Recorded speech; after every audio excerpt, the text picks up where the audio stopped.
Break की बारी है, लेकिन जाने से पहले शान शकील से कुछ सवाल कर लेती हूँ। तो आइए। मेरा इंटरव्यू याद आ गया सिर्फ। अच्छा जरा बताइए। जी पूछिए। आप पैदा कहाँ हुए थे? चारपाई पे। मैं तो हो ही नहीं रहा था। क्यों हुए फिर? यकीन जान, मेरी पैदाइश पे दाई बुलाया नहीं हुआ, नर्स बुलाया नहीं हुआ, डॉक्टर बुलाया नहीं हुआ, लाठी चार्ज कराई पुलिस वालों से नहीं हुआ, सपेरे को बुलवाया। उसने बीन बजाई है, फिर मैं जो दुनिया में मस्त होके आया हूँ। क्या नाज हो सपेरे का। और आती ही दाई को डसा मैंने कहा अम्मा के पैसे बचाओ पहले। और यकीन जानो, मेरी पैदाइश पे बाकायदा मोहल्ले में ऐलान हुआ था कि भाइयों बाहर आ जाओ। जिसका डर था वो हो गया है। अच्छा आपके वैसे कितने भाई बहन हैं? हम लोग कुछ 17 बहन भाई हैं। जब मैं चला था इतने ही थे। और यकीन जानो, अब तो अब्बा को कोई मुबारकबाद भी नहीं देता। कह रहे दफा करो यार, इनका तो रोज का काम हो गया है। चलिए आगे का इंटरव्यू बाद में करते हैं, आप जाके बैठिए। ओके भाई, अब लेते हैं एक छोटा सा ब्रेक। यार इतनी देर के लिए बुलाती है मुझे? डिस्कवरी चैनल से आ रहे हैं कुलदीप और उनकी पत्नी शयंतनी अपनी डब हिंदी जबान में आपको एक नई डिस्कवरी कराने। So see you right after this short break.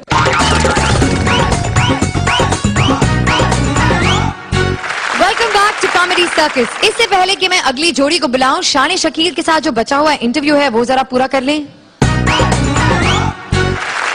तो बताइए, आप दूसरों को तो जलील करते फिरते हैं, आप कितने पढ़े लिखे हैं? मैं पता क्यों नहीं पढ़ा, मास्टर अजीब था। हर बात मुझसे पूछा, ये बता वो बता ये बता वो। अबे मैंने कहा तुझे खुद कुछ नहीं आता बे।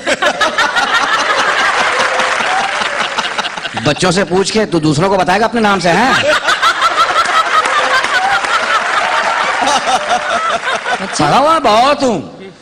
तू चल बोर्ड पढ़वा ले, कोई सा भी बोर्ड पढ़वा ले। नहीं कोई बात नहीं, बाद में जाके बैठी। चलिए। माशाल्लाह आज तो लाल जोड़े पहना हो तुमने, शैतान। खून की कमी हो गई, लाल लाल पहनने लगी। और सदका दिया करो, भारी भारी चीजें उठाने लगी हो तुम। कृपया ध्यान दीजिए, क्योंकि हमारा अगला एक्ट हिंदी में डब्ड है।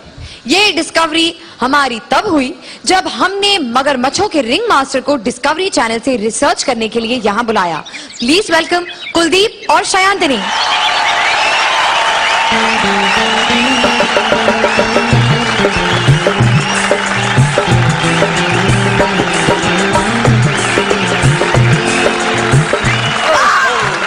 नमस्कार, मैं हूँ लुई और ये है जेनी। स्वागत है आपका नेशनल ज्योग्राफिक पर। आप देख रहे हैं एनिमल प्लेनेट का विशेष कार्यक्रम। आज हम आपको एनिमल प्लेनेट की एक अनोखी शहर पर ले जाएंगे। जेनी, क्या तुम तैयार हो? हाँ लुई, मैं पूरी तरह से तैयार हूँ। दरअसल 4 सालों से हम ऐसी प्रजातियों और ऐसे प्राणियों के ऊपर शोध कर रहे हैं जिनकी प्रजाति विलुप्त होती जा रही है और पलायन कर रही है। सबसे पहले हम बात करेंगे एक रेटल स्नेक की प्रजाति के बारे में। वाकई ये बहुत रोमांचक होगा। ये लो, डराना भी। तुम्हें इससे डरने की जरूरत नहीं है लुई, ये तुम्हारी तरह नहीं है। देखो गला तो देखो कितना प्यारा है। क्या ये गाना भी गाता है? नहीं, ये हिमेश की तरह नहीं है। जो चीज नहीं आती वो ये नहीं करता। लुई, ये बेहद स्टाइलिश है और रईस भी। पर ये नंगा क्यों घूम रहा है? लड़की के सामने गंदे घूमते हो, नंगे गंदे साफ कहेंगे। जाओ दफा हो जाओ, जाओ मेरे दोस्त। लुई, क्या आज के लिए इतना ही काफी है? नहीं जेनी, अभी तो बहुत सारे ऐसे जानवर और प्रजातियां हैं जिनके बारे में मैंने अभी तुम्हें कुछ भी नहीं बताया। तुम देख नहीं रही हो, इस तरफ नजर डालो, कितने सारे जीव हैं यहाँ पर। लुई, वाओ, तुमने तो मुझे सरप्राइज ही दे दिया। मैं तो इन्हें देख ही नहीं पाई।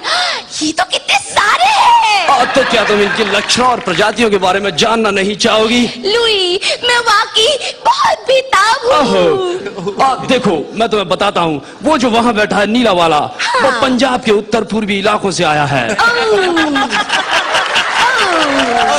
वैज्ञानिकों का मानना है कि उसका पेट इन जीवों में सबसे बड़ा है। और खतरनाक बात यह है कि वो अजगर की तरह लहरा सकता है, वो लहरी है। बहुत क्यूट है। क्या तुमने एक बात देखी है? इस समय में ना नर बहुत ज्यादा है और मादा बहुत कम। मैं मानता हूँ मादाएं बहुत कम हैं, लेकिन जितनी भी है बहुत खतरनाक हैं। अब तुम उसको ही ले लो, जो चितकबरी लाल कलर की, जो उस काले नर के पास में बैठी है। कौन? वो नशीली आंखों वाली? तुम उसकी आंखों पर मत जाओ। वो बहुत खतरनाक है।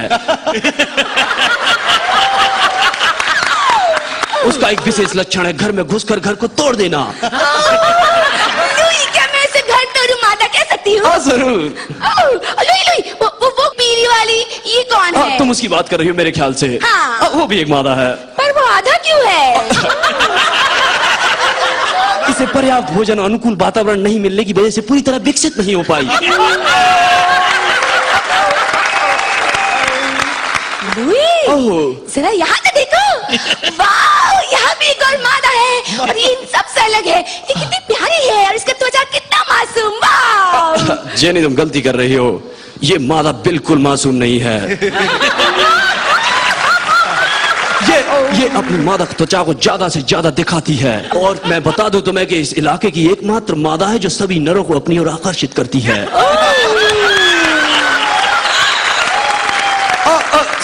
समूह के कई नर तो इसके चक्कर में आपस में लड़कर भी मर चुके हैं। हाँ, एक नर तो उसके पास ही पड़ा हुआ है। नहीं जेनी, वो मरा नहीं है, उसकी शक्ल ही कुछ वैसी है।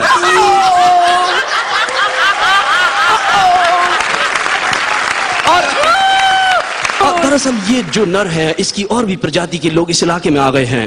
ये इसी महाद्वीप के पाकिस्तान के तटवर्ती इलाकों से आते हैं। दरअसल ये जो है, ये पृथ्वी पर अपनी तरह का एक ही बचा है। ये तो देखो, ये दिल शावक कौन है? नहीं जेनी, ये शावक नहीं है, तो पूर्ण विकसित नर हैं। और वो जो बीच में बैठा है, वो लंबे बालों वाला नर? वो नर नहीं है, वो मादा है।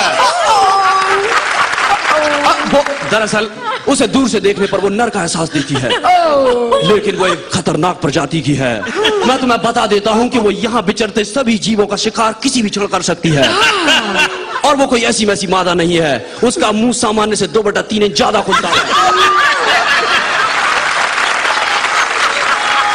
और तुम देखो, उसके जबड़े बहुत सख्त हैं। वो कई घंटों तक लगातार हंस सकती है। नहीं, मेरी बात सुनो। वो कौन है जो उसके पास बैठा है? वो मैं इसके बारे में तुम्हें विस्तार से बताऊंगा। वैज्ञानिकों का इसकी प्रजाति के बारे में कहना है कि इसके पूर्वज गेंडों के साथ कबड्डी खेलते थे।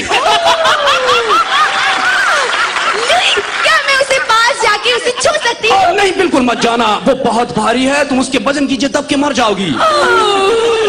और मैं बताना चाहता हूं तुम्हें, ये जो है थोड़ा आलसी किस्म का भी होता है, लेकिन ये सिर्फ 6 महीने ही आलसी रहता है। प्रजनन के समय में ये बिल्कुल फुर्तीला हो जाता है।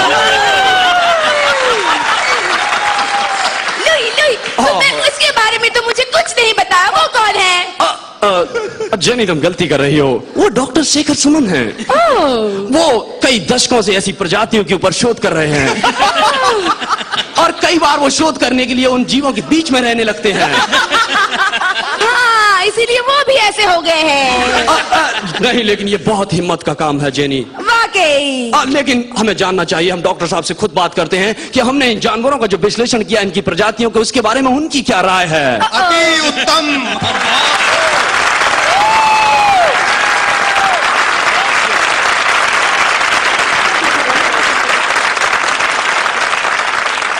One, two, three.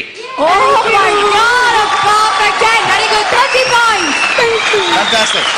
बहुत बढ़िया। Thank you. Thank you. क्योंकि